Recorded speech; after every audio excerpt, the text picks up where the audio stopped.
فيه وبارك وسلم.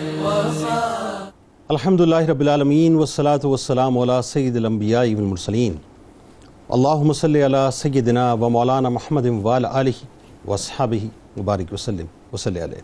دنیا کے تمام دیکھنے والوں، تمام چاہنے والوں، تمام پیار کرنے والوں، اور جہاں جہاں تک اس وقت میری آواز کو سنا اور مجھے دیکھا جا رہا ہے، جنید اقبال کی جانب سے انتہائی محبت کے ساتھ السلام علیکم.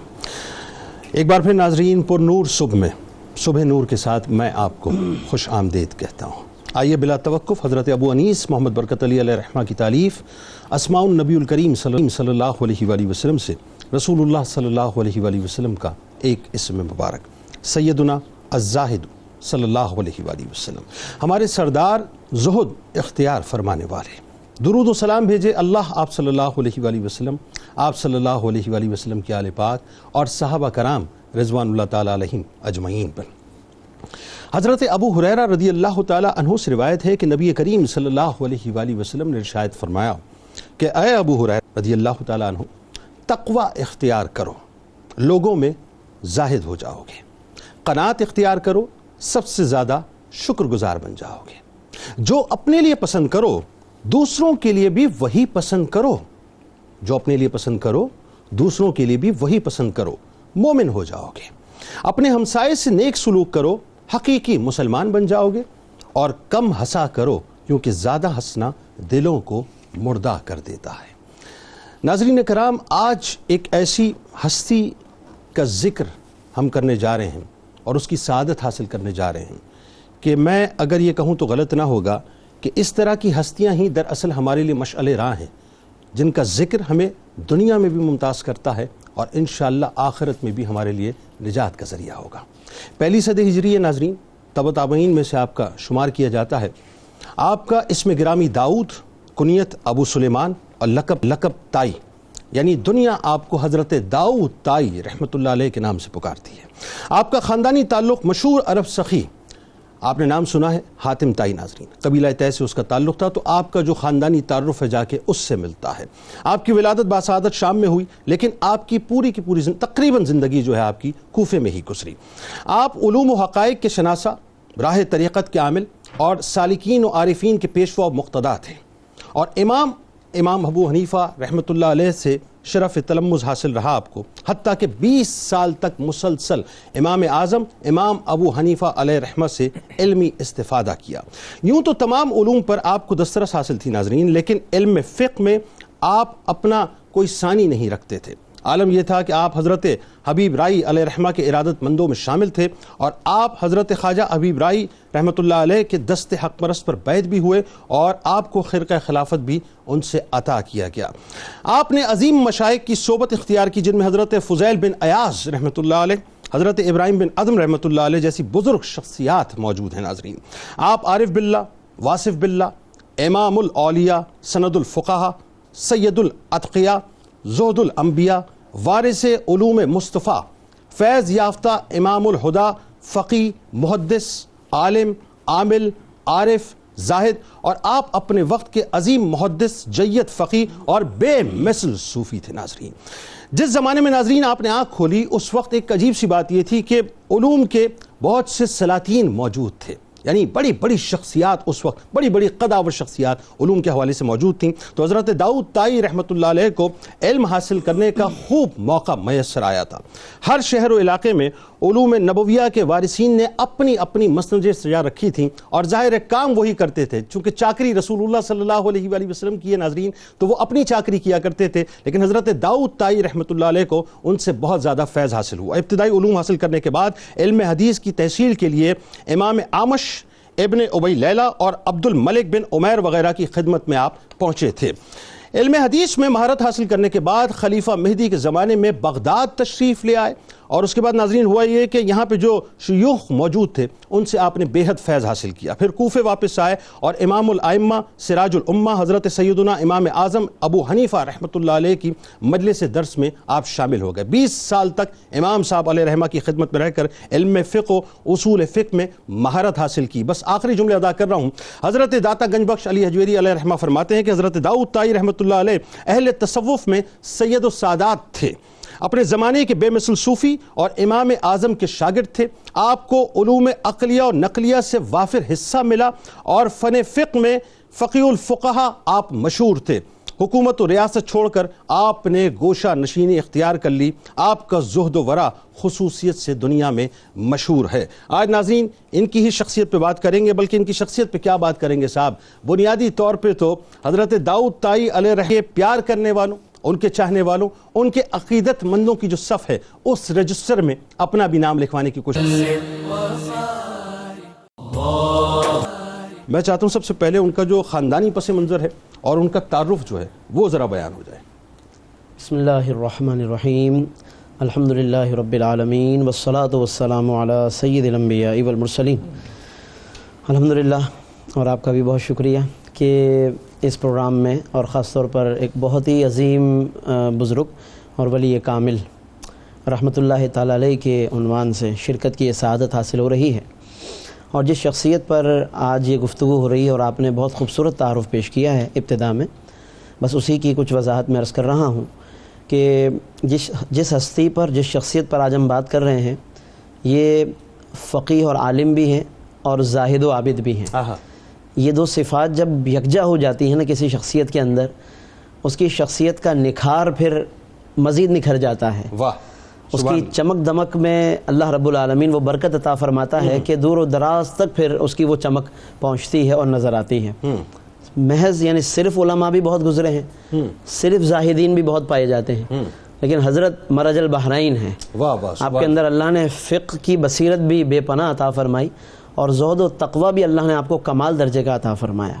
اسی لیے جب ہم کتابیں پڑھتے ہیں آپ کی شخصیت کے حوالے سے، مورخین نے اور جن کے طبیعت پر فقہ کا خاص طور پر غلبہ ہے، ان مورخین میں سے انہوں نے آپ کو فقیہ الفقہا یا استاذ الفقہا کے القاب سے یاد کیا ہے. اللہ اکبر. اگر صوفیاء کرام ان کتابوں کو لکھتے ہیں تو انہوں نے جیسے آپ نے بھی حوالہ دیا قبلہ حضور داتا علی حجویری رحمۃ اللہ علیہ کا، وہ سید السادات کے جیسے القاب سے یاد فرماتے ہیں. اللہ اکبر. اس کا مطلب یہ ہے کہ آپ کی شخصیت وہ کمال ہے کہ جس نے جس زاویے سے اور جس نقطۂ نظر سے دیکھا ہے، اللہ نے حضرت داؤد طائی رحمۃ اللہ علیہ کی شخصیت میں وہ کمال اور وہ جہت ضرور عطا فرمائی ہے. اس لیے ہر ایک کو وہ روشنی آپ عطا فرمائی.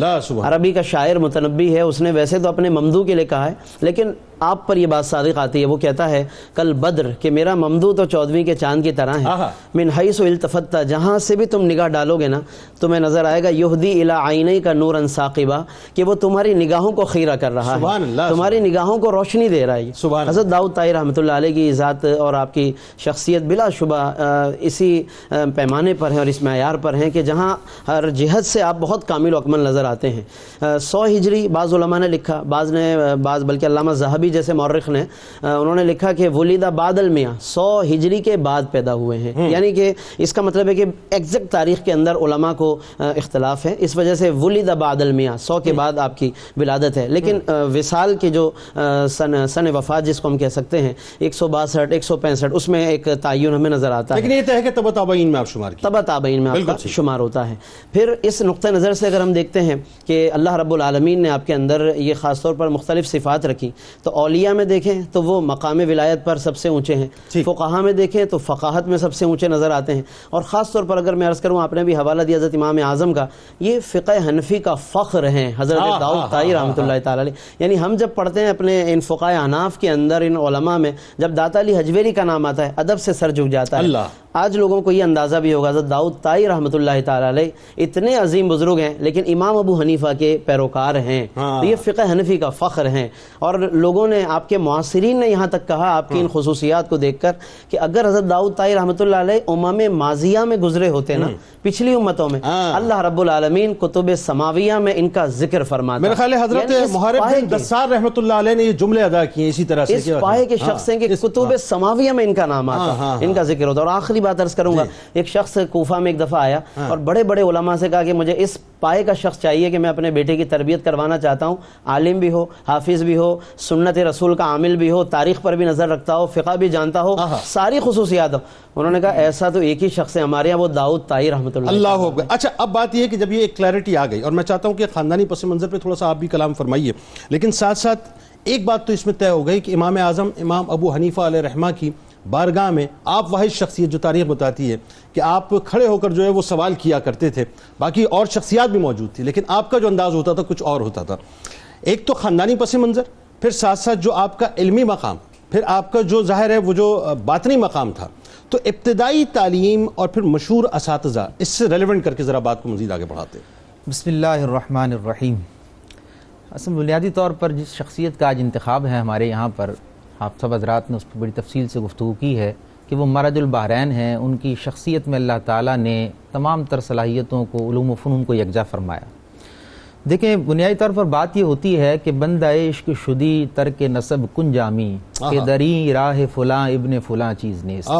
خاندانی پس منظر جو ہے یہ بہت پیچھے رہ جاتا ہے، اور داؤد طائی رحمۃ اللہ تعالیٰ علیہ نے یہاں پر اپنی زندگی میں یہی ثابت کر کے دکھایا ہے. اگرچہ بنیادی طور پہ قبیلہ بنو طے سے تعلق رکھتے ہیں اور وہ ایک پورا اپنا ایک ثقافتی اور تہذیبی ایک پس منظر رکھتا ہے، اور اس کا اثر بھی آپ کی شخصیت میں نظر آتا ہے. اس کا اثر بھی آپ کی شخصیت میں نظر آتا ہے. لیکن انسان اپنے اعمال سے، اپنے کردار سے، اپنی تعلیمات سے، اپنے پورے کے پورے پس منظر سے جو ہے اپنے نقوش اور اثرات کو چھوڑتا ہے. تو داؤد طائی رحمۃ اللہ تعالیٰ علیہ نے صرف اس بنیاد پر کہ میں فلاں خاندان سے تعلق رکھتا ہوں یا میرا فلاں نسب ہے، اس پر تکیہ اور اعتماد نہیں کیا. وہ میدان اول میں اترے ہیں اور اس انداز سے اترے ہیں کہ انہوں نے علم و فن کا کوئی گوشہ جو ہے وہ تشنہ نہیں چھوڑا. اللہ آپ کو جہاں سے علم ملا آپ نے وہاں سے علم حاصل کیا.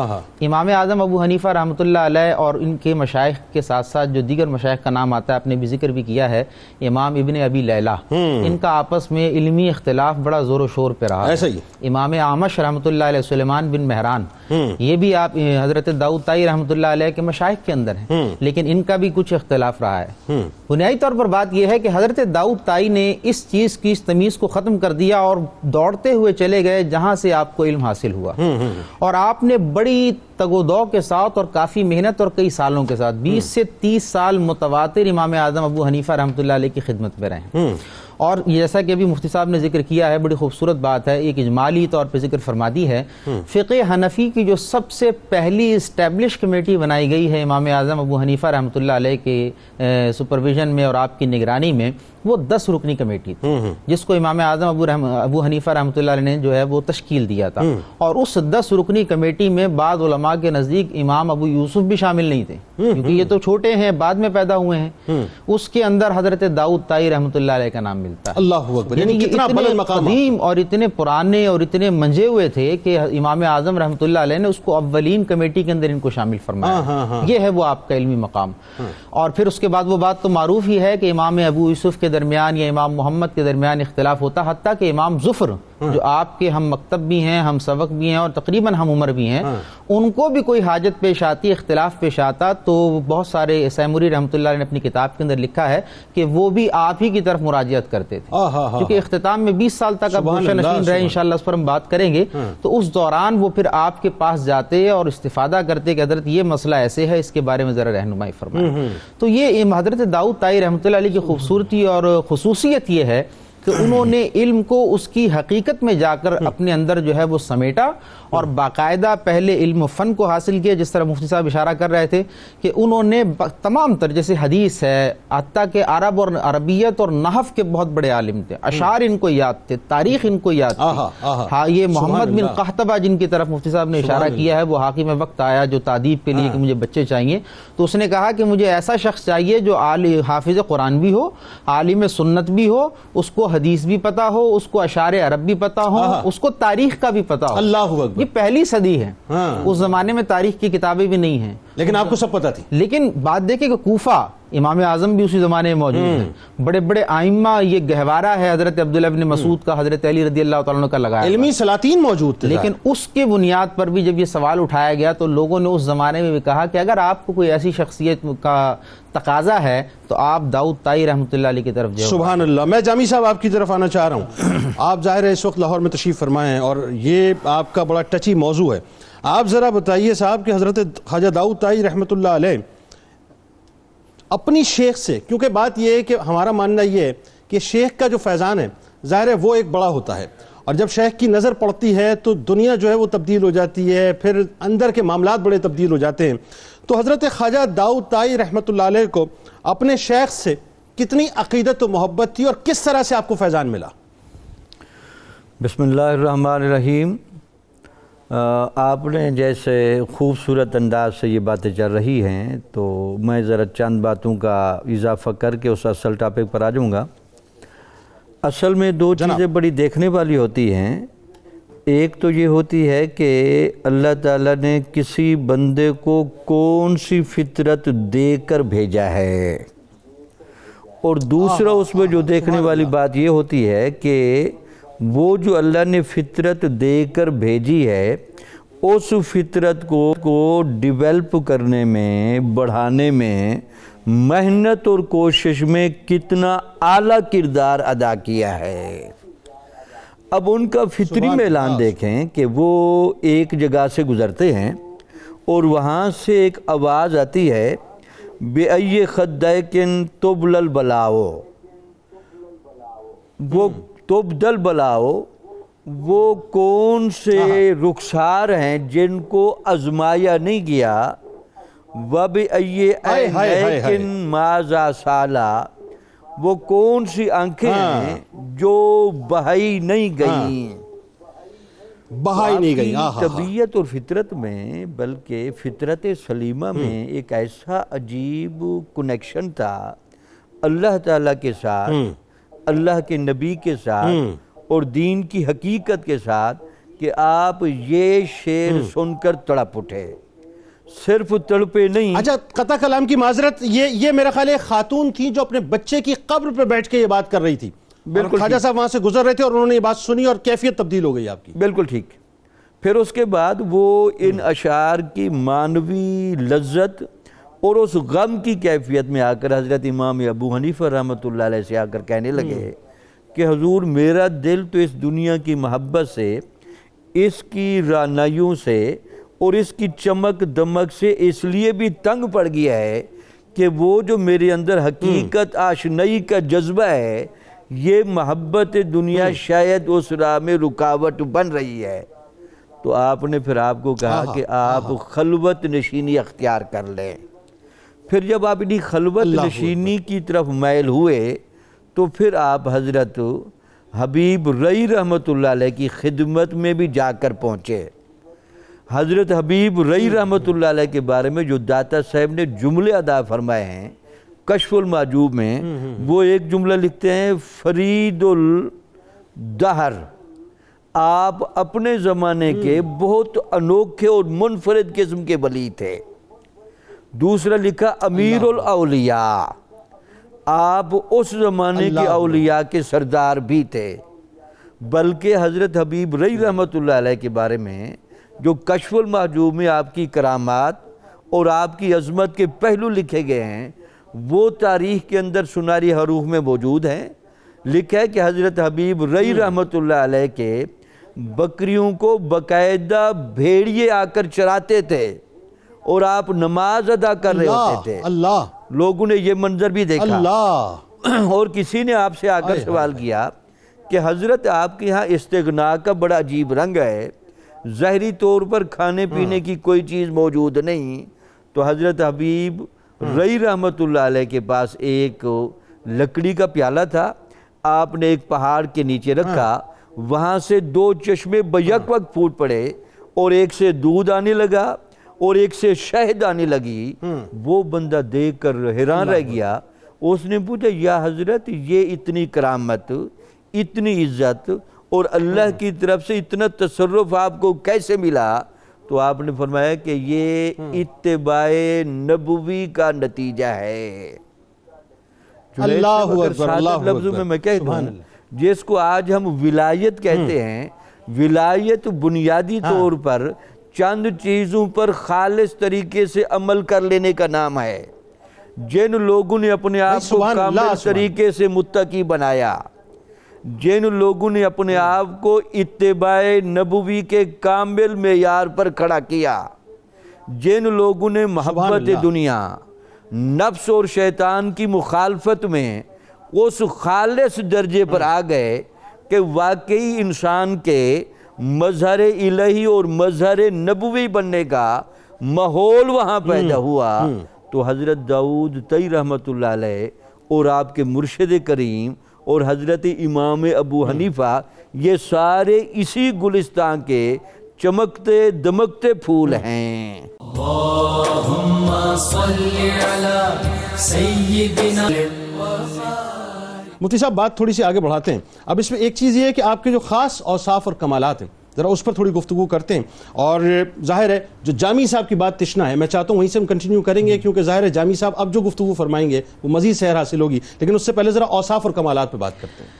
جی بالکل، جامی صاحب کی گفتگو بہت وسیع تھی، لیکن مجھے جو اس میں ایک اہم بات نظر آئی وہ یہ ہے جو ابتدا میں انہوں نے بیان فرمائی تھی کہ یہ چیز اہمیت نہیں رکھتی کہ انسان کس قبیلے میں یا کس صفت کے ساتھ کس جگہ پر پیدا ہوتا ہے، انسان جو اللہ کی طرف سے چیزیں لے کر آتا ہے یہ ایک فیز ہوتا ہے، دوسرا فیز اس کا یہاں آ کر شروع ہوتا ہے کہ وہ ان اوصاف کو یا اپنی ہستی کو کس طرح یوٹیلائز کرتا ہے معاشرے کے اندر، اور کس طرح گھل مل جاتا ہے اور اللہ تعالیٰ کی نعمتوں سے وہ لطف اندوز ہوتا ہے اطاعت اور فرما برداری کے جذبے کے ساتھ۔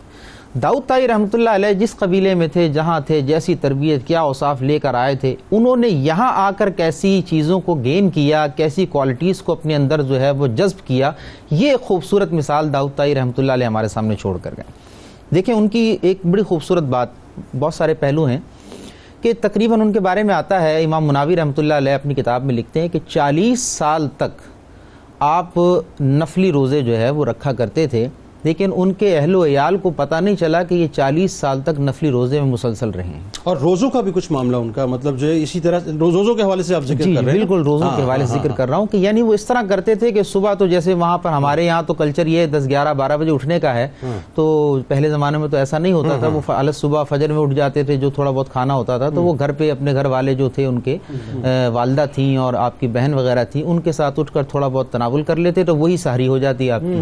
اس کے بعد یہ چونکہ جلد سازی کا کام کرتے تھے، چمڑے کا کام کرتے تھے، تھوڑا بہت جو ابتدائی میں آپ نے کسب معاش فرمایا، تو وہاں نکل جاتے تھے اور وہاں سے جو رقم ملتی تھی تو کچھ گھر کے لیے لے گئے اور باقی معاملات، اور شام کو جب آتے تھے تو حسب معمول جو رات کا کھانا ہوتا ہے وہ افطار کی صورت میں کر لیتے تھے۔ اللہ اکبر۔ تو اس طرح اپنے ایسے عمل کو، یعنی اپنے نفلی عمل کو بھی آپ نے اتنا پوشیدہ رکھا کہ آپ کے اہل و عیال تک کو بھی اس کا پتہ نہ چلا، اور دن میں کھانا اپنے ساتھ لے کر جاتے تھے، یعنی یہ ظاہر کرنے کے لیے گھر والوں کو کہ جی میں روزے سے نہیں ہوں، اور اپنا کھانا جو ہے یتیموں کو صدقہ کر دیتے تھے۔ یعنی یہ انسان کی وہ کوالٹیز ہوتی ہیں، یہ بہت مشکل ہوتا ہے اس چیز کو مینٹین کرنا۔ یہ کہنا بہت آسان ہے وربلی کہ جی وہ میں نے 5 دن روزے رکھے 10 دن، 40 سال تک متواتر اس چیز کو مینٹین رکھنا، بیلنس رکھنا اور صرف اللہ کی رضا کے لیے رکھنا، ایسا ہی ہے، اور یہ اللہ ہی چاہے تو ہو سکتا ہے، ادروائز نہیں، ورنہ نہیں ہو سکتا۔ اسی طرح آپ کی جو خلوت نشینی اور گوشہ نشینی ہے، یا جو آپ نے یہ ٹریک، یہ طریقہ جو اختیار فرمایا،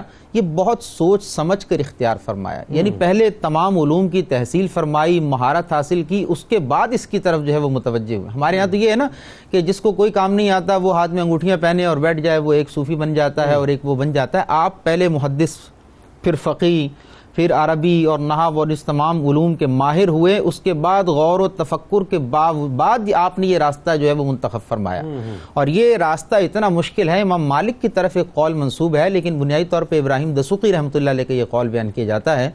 آپ نے فرمایا کہ جس نے تصوف کے بغیر فقہ کو حاصل کیا، یعنی اس کے اندر تصوف کی چاشنی نہ رہی اور وہ فقہیات کے اندر لگ گیا، تو اس کے لیے بھی مسائل ہیں، اور جس نے فقہ کے بغیر تصوف کو حاصل کیا اس کے لیے بھی مسائل ہیں۔ فسق کے اور زندیقیت کے جو ہے وہ بیان کیے جاتے ہیں، لیکن آپ نے فرمایا جنہوں نے ان دونوں کو جمع کر لیا حقیقت میں وہ کامیاب ہوئے۔ سبحان اللہ۔ داؤد طائی رحمۃ اللہ علیہ جو ہیں انہوں نے تصوف کو بھی جمع کیا ہے اور انہوں نے فقہیات کو اور علوم کو بھی جمع کیا، اس کے بعد خلوت نشینی کی طرف آئے ہیں، تو اس لیے وہ چاشنی ان کو ملی ہے جو ایک شاعر نے کہا ہے، دو عالم سے کر دے جو بیگانہ دل کو، عجب چیز ہے لذت آشنائی۔ اللہ اکبر۔ یہ آشنائی اتنی سہل نہیں تھی، آپ نے بڑے تفکر کے بعد جب اس کو اختیار کیا تو پھر ایسی خوبصورتی کے ساتھ نکلے ہیں۔ ایک بات صرف اجازت آپ کی اگر ہو، وہ جو جامی صاحب نے بھی جو ارشاد فرمایا تھا اسی سے مرج کرتا ہوں کہ پہلے تو اکتساب علم کے لیے آپ امام اعظم ابو حنیفہ رحمۃ اللہ علیہ کی خدمت میں جایا کرتے تھے، 20 سال 25 سال تک آپ خدمت میں رہے۔ 145 ہجری کے قریب جب آپ کی خلوت کا زمانہ شروع ہوا ہے تو آپ دیکھیں یہ سلسلہ ایسے بدلا ہے کہ پہلے تو آپ امام اعظم کے پاس جاتے تھے اکتساب کرنے کے لیے، لیکن جب آپ اس خلوت کے گوشے میں آئے ہیں اور آپ نے تنہائی اختیار کی ہے، اس کے بعد خود وقت کا امام امام اعظم ابو حنیفہ رحمۃ اللہ علیہ خود چل کر آپ کی زیارت کے لیے آپ کے گھر پہ آئے. اللہ اکبر. جامی صاحب اب یہ جس فیز میں ظاہر گفتگو داخل ہو گئی ہے، میں چاہتا ہوں ایک تو جو بات آپ کی منقطع ہوئی تھی وہیں سے، چونکہ ابھی 2 باتیں اور باقی تھیں جو آپ نے بیان کرنی تھیں، لیکن اس کے ساتھ ساتھ ایک بات اور ذرا اس کو شامل کیجئے گا کہ آپ کا جو زہد و تقویٰ جس کی مثال ابھی مفتی صاحب نے دی کہ ایک وقت ایسا کہ آپ امام اعظم علیہ رحمہ کی بارگاہ میں جا رہے ہیں، اور ایک وقت ایسا آ گیا کہ امام اعظم علیہ رحمہ آپ کی زیارت کے لیے تشریف لا رہے ہیں. دوسری بات، آپ کا جو توکل اللہ پر، یعنی کتنا کامل ایمان کے 80 درہم، میں جب پڑھ رہا تھا روایات میں تو میں تو حیران ہو گیا، انگوش بدندہ ہوں کہ آپ کے والد نے جو کچھ بھی چھوڑا اس میں 80 درہم تھے، اور آپ کو خوف نہیں تھا صاحب کہ 80 درہم ہے، زندگی اسی انداز سے گزار دی. کیا فرمائیں گے؟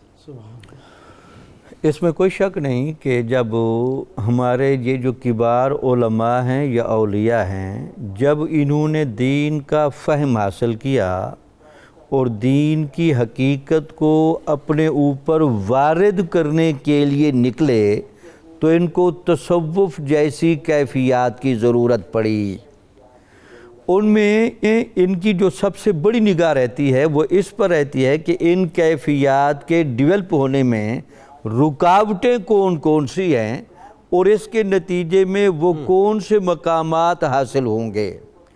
پہلی رکاوٹ کو میں نے ذکر کیا کہ وہ ان کے ہاں یہ مسلم قاعدہ ہے کہ جب تک حواس خمسہ کی حفاظت نہیں ہوگی بندہ ذہنی اور قلبی طور پر پاک صاف نہیں ہو سکتا. جب تک یہ جسم کا پیکر طہارت کاملہ پر فیض نہ ہو، ان اللہ یحب التوابین ویحب المتطہرین کا مصداق نہیں بن سکتا. اللہ تعالیٰ ہمیشہ اپنی نگاہ عنایت اور رحمت خاصہ کے لیے جن جسمانی ظروف کو منتخب کرتا ہے یا تو ان کو شروع سے طہارت دے دیتا ہے یا ان کو ایسی تربیت کے راستے پر ڈالتا ہے کہ وہ جسم بھی، ذہن بھی، دل بھی، روح بھی اس طہارت کاملہ والا لے کر آئیں تاکہ اللہ تعالیٰ کی رحمت خاص وہاں آ جائے. تو حضرت داؤد رحمۃ اللہ علیہ اللہ کا عظیم انتخابی تھے، اور پھر جتنی آپ نے محنت کی، مجاہدہ کیا، روزے رکھے، نمازیں پڑھیں اور صدقہ و خیرات کیا اور فقر محمدی کا اور حضور نبی اکرم صلی اللہ علیہ وسلم کی رحمت للعالمینی کا جو مظہر ہونے کے لیے آپ نے اپنے آپ کو ایک صاف برتن بنا کے پیش کیا، تو پھر اللہ تعالیٰ کی بڑی رحمتیں اور برکتیں وہاں ظاہر ہوئیں. تو پھر آپ نے دیکھا کہ وہ تو بات کی گئی نا. دوسرا صوفیہ نے جس چیز پر زور دیا ہے، ہمارے ہاں عام طور پر تصور یہ کہ برا فعل نہ کریں. صوفیہ کہتے ہیں کہ برا فعل جہاں سے پنپتا ہے اس جگہ پر بھی نگاہ احتساب رکھیں. برا فعل پنپے گا بری صحبت سے. ایک بندے نے آپ سے پوچھا کہ حضرت صاحب مجھے وصیت فرمائیں، تو آپ نے کہا کہ بری صحبت سے پرہیز کرو. دوسرا برا فعل پنپتا ہے نفس اور شیطان کے وسوسے کو کھلے طریقے سے قبول کرنے سے. تو صوفیاء نے ہمیشہ نفس کی مخالفت میں، شیطان کی مخالفت میں اتنا مضبوط محاذ کھڑا کیا کہ وہاں نفس اور شیطان کو بھی گویا کہ معافی مانگنا پڑ گئی کہ نہیں، ہمارا یہاں زور نہیں چل سکتا. یہ اللہ تعالیٰ کے چنیدہ اور ایسے برگزیدہ لوگ ہیں کہ ہم ان کو برائی کی طرف لا بھی نہیں سکتے، مائل بھی نہیں کر سکتے.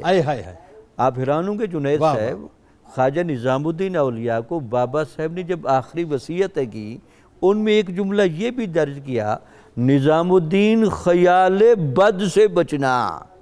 تو صوفیاء نے ہمیشہ خیال بد سے بچنے میں، نفس کی شرارتوں سے بچنے میں، مخالفت نفس سے بچنے میں، اور وہ حب دنیا جو بربنہ افراط، غفلت کا، گناہ کا سبب بنے، اس حب دنیا پر ہمیشہ صوفیاء نے مذمت کی ہے.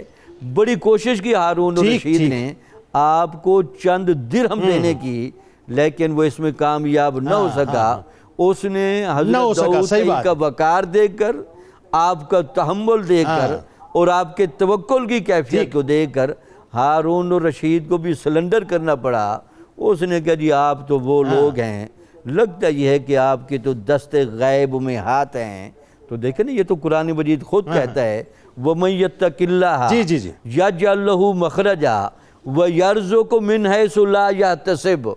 متقی بندے کو دو تجربات تو اللہ تعالیٰ دنیا میں کراتا ہے، ہر مشکل سے نکال دیتا ہے اور اس کو دست غیب میں اپنا تصرف کرنے کی طاقت بھی دیتا ہے. خلیفہ نے بہت کچھ دینے کی کوشش کی، آپ نے قبول نہیں کیا. ایک اور معاملہ جو میں جب اس واقعے کو پڑھ رہا تھا تو میں تو انگوش بدندہ تھا. امام اعظم امام ابو حنیفہ علیہ رحمہ، آپ کے ظاہر استاد، آپ کے دو صاحبزادے جو امام محمد اور امام ابو یوسف، اب دونوں ظاہر ان کی مطلب جو ہے وہ قد، ان کا شخصیت جو ہے وہ کیا. اب جو عہدہ قضا تھا امام ابو یوسف نے قبول فرما لیا، تو حضرت داؤد طائی علیہ رحمہ کا رویہ ان سے بالکل مختلف تھا، امام محمد سے بالکل مختلف تھا. اس پہ ذرا سا کلام فرمائیے. یعنی یہ میسج جو ہے وہ بنیادی طور پہ ان تمام لوگوں کے لیے نا کہ تصوف کی شاہراہ کا اگر مسافر بننا ہے تو یہ کرسی سے، طاقت سے اور کرسی والوں سے مکمل طور پہ دور رہنا پڑے گا. بسم اللہ الرحمن الرحیم. بالکل حضرت امام ابو سلیمان داؤد بن نصیر الطائی الکوفی رحمۃ اللہ تعالی علیہ، جن پر آج ہم یہ گفتگو کا شرف حاصل کر رہے ہیں، آپ کی زندگی کے کئی جہتوں اور پہلوؤں میں سے ایک بہت نمایاں یہ پہلو ہے کہ آپ نے اس حوالے سے اپنے آپ کو بہت کنارہ کش رکھا، اور آپ کے اپنے رفقا میں سے یا اپنے ان علماء و فقہا میں سے بھی اگر کسی نے اس طرف کوئی عہدہ یا منصب قبول کیا ہے تو آپ کے زہد و قناعت اور تقوی نے اس بات کی اجازت نہیں دی کہ ان کے ساتھ بالکل ایک ایسا رویہ رکھا جائے کہ جیسے پہلے تھا، یا جیسے کہ آپ کو اس معاملے میں کوئی اختلاف ہی نہیں ہے، ایسا رویہ نہ رکھا جائے. چنانچہ انہوں نے اس بات کا بھرپور اظہار فرمایا اور کئی دفعہ آپ نے اس کا اظہار کیا کہ جب کبھی حضرت امام محمد بن حسن شیبانی رحمۃ اللہ علیہ اور حضرت امام ابو یوسف رحمۃ اللہ علیہ میں علمی اور فقہی معاملات میں جب اختلاف ہوتا تھا، ایک تو یہ بات پہلے آئی کہ وہ آپ کو بطور حکم اور فیصلے کے لیے ثالثی کے لیے مقرر کیا جاتا، اس سے آپ کی علمیت کا اندازہ ہوتا ہے. اس کے اندر بھی پھر ایک خاص بات بڑی نمایاں نظر آتی ہے اور مورخین نے اس کو بہت واضح انداز میں لکھا ہے اور لوگوں نے بھی اس کو محسوس کیا، بالکل محسوس کیا، اور پوچھتے بھی تھے کہ آپ ایسا کیوں کرتے ہیں کہ امام محمد رحمۃ اللہ علیہ کا معاملہ آتا ہے تو آپ نمبر ایک کہ ان کی طرف دیکھ کر بات کرتے ہیں، اور پیٹ جو امام ابو یوسف کی طرف پیٹ کر دیتے ہیں امام ابو یوسف کو، نمبر ون. دوسری بات یہ ہے کہ امام محمد اگر حق پر ہوتے ہیں نا تو آپ نام لے کر کہتے ہیں کہ محمد نے صحیح کہا، ابو یوسف صحیح ہوتے ہیں تو آپ کہتے ہیں انہوں نے صحیح کہا، بالکل نام تک نہیں لیتے ان کا. یہ دو باتیں تھی، پشت بھی کرتے تھے اور نام بھی نہیں لیتے. جملے کیسے کمال آئے اس کے بعد. ہاں تو انہوں نے فرمایا کہ اصل میں امام محمد نے اپنی تمام تر دولت دنیا جو اللہ رب العالمین نے انہیں عطا فرمائی تھی وہ دے کر علم دین اور فقہ اور تقوی کو حاصل کیا اور اختیار کیا، یعنی دنیا کو قربان کیا ہے اور دین کو اختیار کیا. اور ابو یوسف یعنی جب آئے تھے تو ان کے پاس کچھ بھی نہیں تھا، اللہ نے انہیں دین عطا فرمایا. تو ان کی نظر میں حضرت داؤد طائی رحمۃ اللہ تعالیٰ علیہ کا ظاہر ہے ان کی نظر میں، اور یہ مقام زہد پر فائز ہیں. ہر ایک کا اصل میں بات یہ ہے جنید بھائی کہ اولیاء کرام اور اولیاء امت ہیں، ہر ایک کا اپنا اپنا انداز ہے، ہر ایک کا اپنا ویژن ہے، اور وہ اس مقام پر پہنچ کر اپنے نقطہ نظر سے وہ اس معاملے کو دیکھتے ہیں. ورنہ امام ابو یوسف رحمۃ اللہ تعالیٰ اور یہ اختلاف بھی صحت مند اختلاف ہے، بات یہ ہے ایسا ہے. ورنہ ہمارے ان تمام صوفیہ اور اصفیہ میں ان بزرگوں کی بھی مثالیں موجود ہیں کہ جو پوری طرح سے بزرگی پر فائز ہیں اور انہوں نے اس ریاست کو اپنایا، اختیار کیا ہے. خلفائے راشدین کے تصوف اور ان کے صوفی ہونے میں کون اختلاف کر سکتا ہے؟ اور فقہ حنفی میں جو مقام امام ابو یوسف علیہ رحمہ کا ہے ظاہر ہے اس پہ کوئی دوسرا کلام نہیں. حضرت ابو بکر و عمر، عثمان و علی رضی اللہ عنہ اجمعین، حضرات حسنین کریمین، یہ پوری ریاستی صلاحیتوں سے مالا مال ہیں سب کے ساتھ. اور حضرت مولا کائنات علی مرتضیٰ شیر خدا کا کیا کہنا، لیکن خلافت کی مسند پر متمکن ہیں اور ایک پوری سلطنت کو لے کر چلیں. تو یہ ویژن ہے، نظریات ہیں. یہ تو حضرت داؤد طائی رحمۃ اللہ تعالی علیہ کا یہ ایک اندازہ. اور ایک جملہ بس کہ زہد و تقوی کی چونکہ بار بار بات آ رہی ہے تو انہوں نے اتنی خوبصورت تمثیل سے سمجھائی کہ یہ مثال مطلب بہت سی کتابیں نظر سے گزرتی ہیں لیکن تمثیل کا یہ انداز کہیں اور نظر نہیں آتا جو آپ نے ایک جملے میں زہد سمجھا دیا ہے. جب ایک شخص نے کہا کہ مجھے کچھ نصیحت فرمائیے. تو آپ نے فرمایا کہ دنیا کے ساتھ روزے داری کا معاملہ کرو, دنیا سے روزہ اختیار کر لو, اور افطاری آخرت سے کرو. اللہ اکبر, اتنا کمال ہے کہ دنیا میں روزے دار کی طرح رہو اور تمہاری افطاری کا سامان آخرت ہے. بس آج آپ کے سامنے تکبر سے محفوظ رہنے کا وظیفہ پیش کرتے ہیں. دن میں کسی بھی وقت اول و آخر درود پاک کے ساتھ سورہ مومن کی آیت نمبر 41 بار پڑھنے کا معمول بنا لینے سے انسان تکبر جیسی بیماری سے محفوظ رہتا ہے. حضرت داؤد طائی علیہ رحمہ کا قول مبارک ہے, آپ رحمۃ اللہ علیہ فرماتے ہیں کہ اپنی زبان کو پوری حفاظت میں رکھو اور بلا ضرورت بات نہ کرو, تنہائی اختیار کرو, اور اگر ممکن ہو تو لوگوں سے دل نہ لگاؤ.